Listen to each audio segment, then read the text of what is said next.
65. Apa kemudian al-yauma nakhtimu ala afwahihim. Udah ya, udah tadi ngomongnya sudah kan? Sudah tadi argumentasinya sudah kan?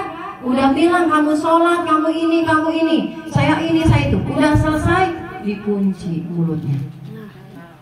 Kemudian Allah datangkan saksi. Saksinya siapa, Bu? Gak usah manggil dari luar, cukup didatangkan dari badan dia sendiri. Kakinya bersaksi, tangannya bersaksi. Maka kata Allah, wa tukallimuna aydihim, tangannya ngomong, wa tashhadu arjuluhum, kakinya bersaksi, bima kanu yaksibun, atas apa yang sudah mereka perbuat. Tangan ngomong, emang dia berangkat ngaji, kakinya bersaksi, saya bersaksi orang saya yang jarang berangkat ngaji, tapi bukan karena engkau ya Allah, tapi karena biar dikata rajin ngaji, biar dia dapat pengakuan dari makhluk. Misalnya disebutin tuh emang dia sedekah, tapi karena ria. Memang dia sholat, tapi karena ria, segala macam. Yang akhirnya semua kesaksian dari tangan dan kakinya bukan meringankan, justru memberatkan. Kalau orang lain, Bu, bisa kita tipu. Orang lain mah bisa kita tipu, dia nggak pernah tahu kayak apa niat kita. Tapi ini dari mulai atas kepala kita sampai ujung kaki, dia yang paling tahu gimana kita. Ya kan? Karena dia nggak pernah lepas dari badan kita. Hati kita tahu, karena niat itu ada di sini. Ya kan? Orang lain mah nggak tahu apa-apa tentang kita. Ya? Balil insanu ala nafsihi basira. Kalau kata Rasulullah di saat kiamat, melainkan atau sungguh orang itu dia yang paling tahu atas dirinya sendiri. Ya, maka nggak usah sibuk mikirin gimana cara ngelaguin orang, nggak usah, jujur aja sama diri sendiri. Jangan bohongin diri sendiri, karena kita yang paling tahu gimana kita sesungguhnya. Nah itu. Maka kemudian tangannya berbicara, kakinya bersaksi yang justru memberatkan. Lalu apa yang terjadi? Ya sudah, Allah kemudian berikan catatan amal perbuatannya dari tangan kiri, ya, atas apa yang kemudian dia perbuat. Apa yang terjadi ketika dia mendapatkan kitab suci dari tangan kiri? Tadi di surat Al-Ma'arij tadi disebutkan, ya. Kemudian disebutkan Al-Ahqaf tadi, ya, disebutkan wa amma man utiya kitabahu bishimali fayaqulu ya laitani lam utiya kitabiyah. Aduh ya Allah, andai saya nggak dikasih kitab catatan amal perbuatan saya. Walam adri ma hisabiyah. Andai kalau bisa mah nggak usah ketemu yang begini-begini, nggak perlu saya dipisah. Halaka anni sultani, mulai itu dia menyesali semuanya. Ya, kerajaan saya nggak berguna. Ya, ma'alna anni malia, harta yang saya himpun nggak berguna. Semua yang diupayakan selama di dunia nggak ada gunanya. Dia baru nyadar ternyata nggak ada satupun dari apa yang dia upayakan bermanfaat di akhirat. Na'udzubillah. Padahal kita hidup dikasih kesempatan tuh biar ngumpulin bekal loh, biar nanti manfaat di akhirat. Jadi ini yang mesti dipikirkan, ngapain kita kemudian begini begitu begono beramal ini amal itu, kalau ternyata ujung-ujungnya nggak ada yang manfaat di akhirat. Maka mumpung masih hidup kan dibenerin niatnya, ya kan? Pastikan ikhlas, pastikan sesuai aturan Rasulullah SAW. Pastikan keimanan kita selalu ikhlas, selalu bersih dari syirik. Biar apa? Biar nyampe nanti. Jadi harta kita kumpulin manfaat, anak-anak yang kita gedein manfaat, gitu kan? Teman-teman juga bisa ngasih manfaat itu. Jadi harus diupayakan sampai ketika kita masih hidup di dunia. Apa kemudian kata Allah? Khudhuhu fahullu tsummal jahim. Ambil dia, tarik dia, ikat dia dan masukkan ke dalam neraka jahim. Kemudiannya nanti begitu. Itu adalah potret mereka yang kemudian akan menghuni neraka. Ada lagi kemudian yang dia tahu bakal dikasih tangan kiri, dia nggak mau. Kayak kita nih, kalau ibu nggak mau dikasih apa-apa, tangannya dikemanain? Ya, dibelakangin. Nah, itu di surat Al-Insyiqaq disebutin, ya kan? Wa amma man utiya kitabahu wara'a dhahrihi. Nah, ini. Dan ada pun orang-orang yang diberikan kitab catatan, buku catatan amalnya dari belakang punggung. Kok bisa di belakang? Iya, dia nggak mau tangan kiri, diumpetin di belakang punggung. Nyampe nggak itu? Ya nyampe juga. Amal catatan buku itu pasti akan nyampe. Bukan kita yang ngambil soalnya, dikasih. Mau kita umpetin di belakang punggung, nyampe juga.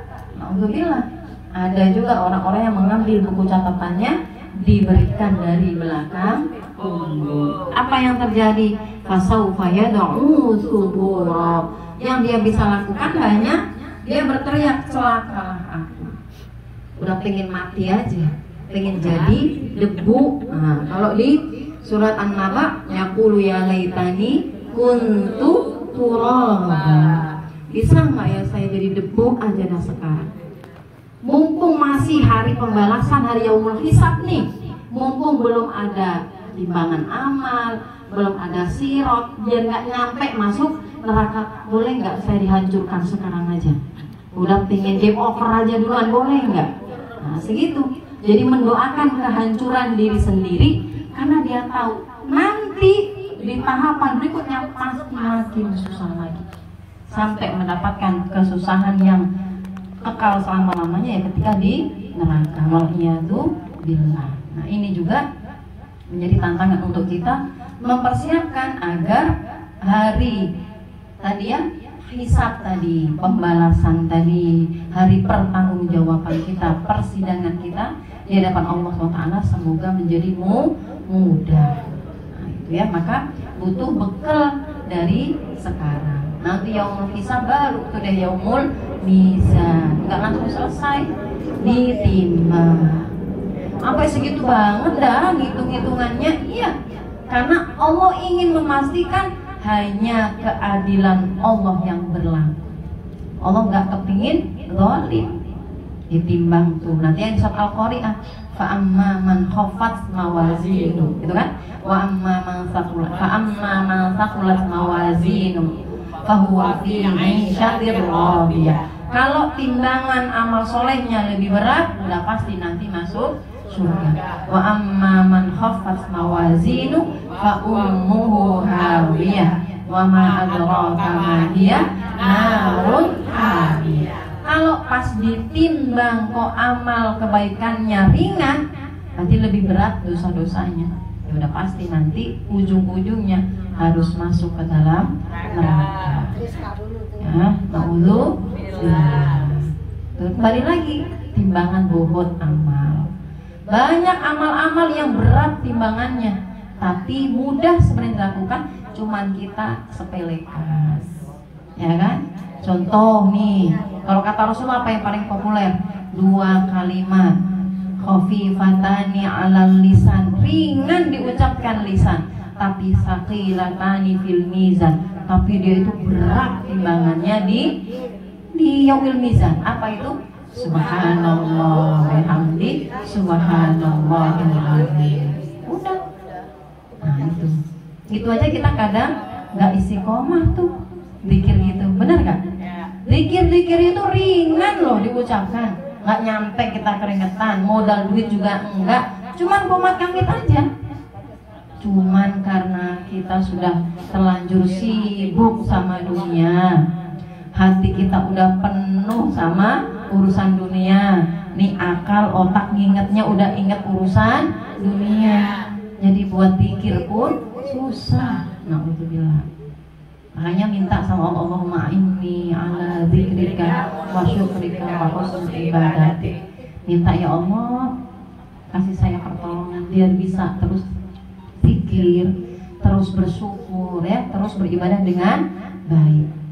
Itu penting. Minta terus diberikan taufik, karena kalau nggak ingat Bu, nggak keucap itu zikir, benar nggak? Ya kan? Nggak terucap itu zikir, gitu ya. Maka ya tadi gitu ya, harus pintar-pintar kita memaksimalkan kehidupan kita mumpung masih hidup di dunia, gitu ya. Itu yaumul mizan. Nanti lagi ada yang jembatan Sirat.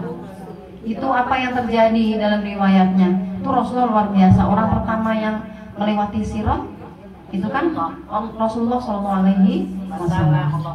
Apa yang terjadi setelah Rasulullah melewati jembatan? Harusnya kan masuk surga. Masuk nggak Rasulullah? Enggak. Ngapain? Nungguin.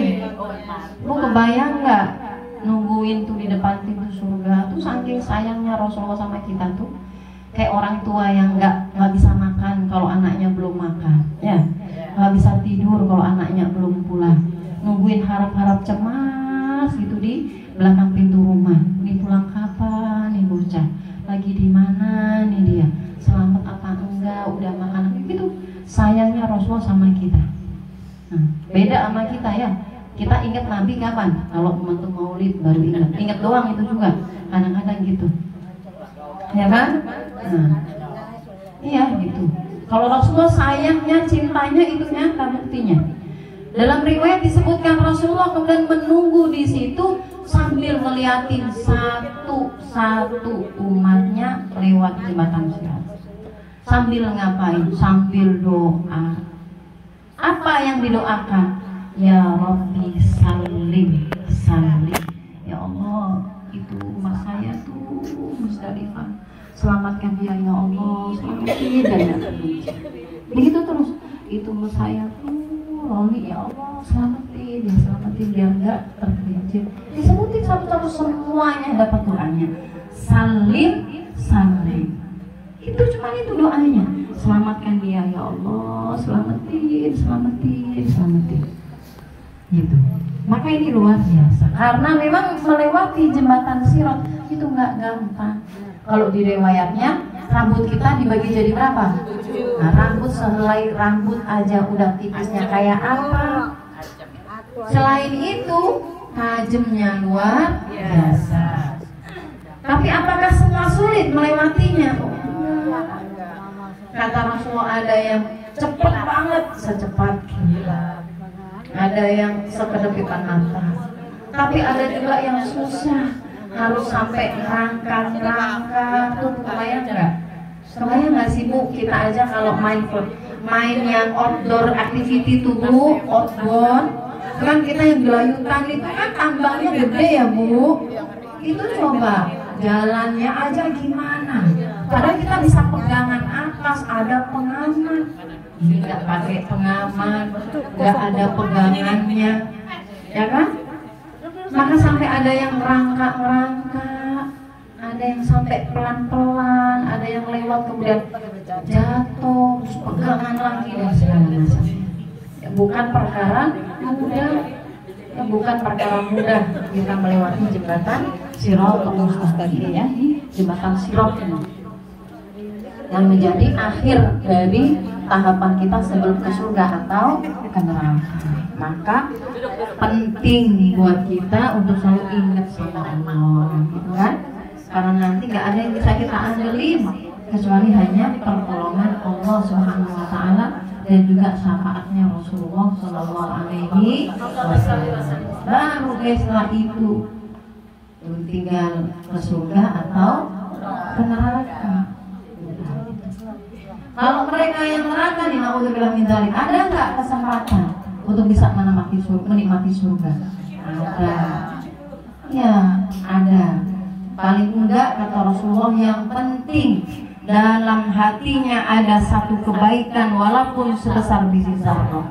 Walaupun kebaikan itu adalah dia pernah mengucapkan asyhadu alla ilaha illallah wa anna muhammadar rasulullah, mukhlishan, ikhlas dari hatinya dan tidak tercemari oleh syirik.